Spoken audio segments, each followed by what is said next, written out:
Egypt began around 4000 BC on the Nile River in North Africa. In this place, where a mighty river flows, surrounded by the Sahara Desert, people settled.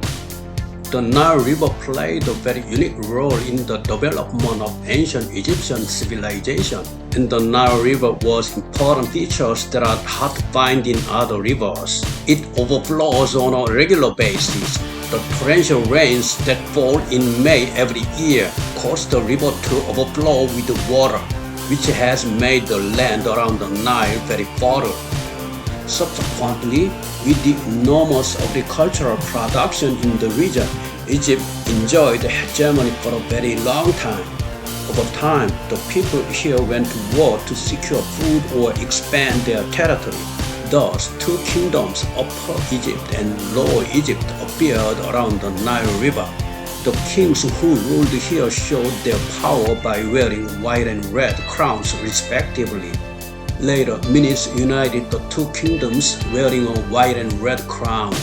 This change heralded the beginning of the full scale of Egyptian dynasty in 3100 BC. In fact, mammoths still existed in northern Europe at this time. The Nile region is a closed terrain surrounded by the sea above and the desert around it. In the early days of ancient Egypt, there was almost no invasion by other ethnic groups for a long time. The Egyptians began to worship the rulers of this place as gods, naming them pharaohs. The pharaoh himself also had absolute power, and ancient Egyptians believed that when the body dies, the soul comes back to life. Because of this, people made a living space for the pharaoh's soul to come back to and rest comfortably. This space is the pyramid. The construction of the pyramid was first accomplished in 2668 BC by the pharaoh Djoser, who built a step pyramid slightly different from the present shape. Over time, Egyptian society became more stable and powerful, and the pharaohs began to build pyramids even higher. And during the time of Pharaoh Khufu, the size of the existing pyramid was maximized. In this way, the famous Great Pyramid was completed. According to the records, 100,000 people built it over 20 years. Early Egypt developed into one of the most prosperous nations in the ancient world. Not only pyramids but also some of the finest structures such as temples of kings and sphinxes were built.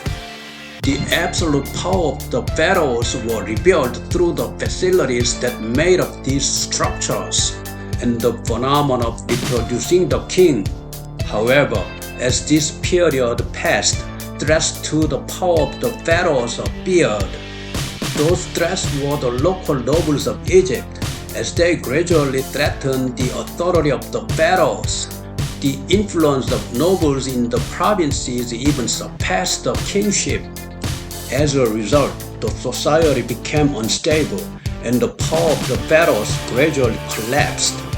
After that, Egypt went through a period of great chaos to the extent that it was said that there were 70 pharaohs in 70 days. Egypt's dark ages continued as internal power struggles became more intense than external invasions. This situation resulted in a period of about 140 years of chaos. Since then, King Mentuhotep II experienced in warfare put an end to Egypt's chaos by suppressing rebellions across the country. He was credited as being the one who united the two lands.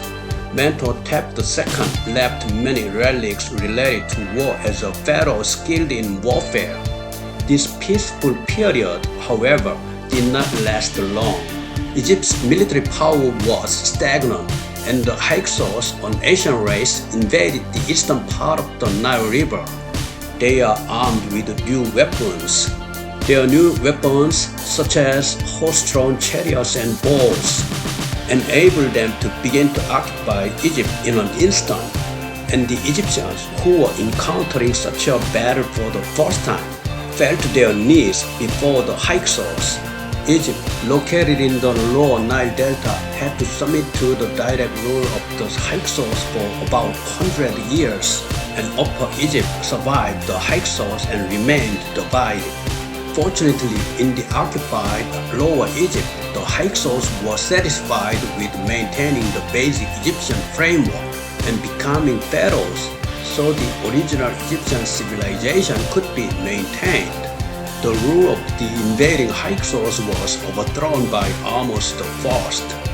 Amos's father and grandfather had both died fighting against the Hyksos, and his brother also suffered a mysterious death.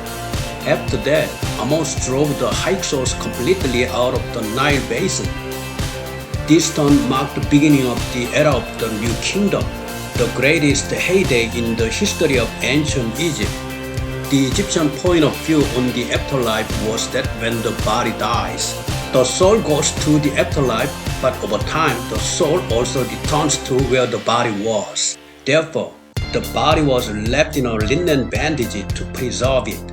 But the climate in Egypt was so dry that even if the body was left outside, it sometimes mummified.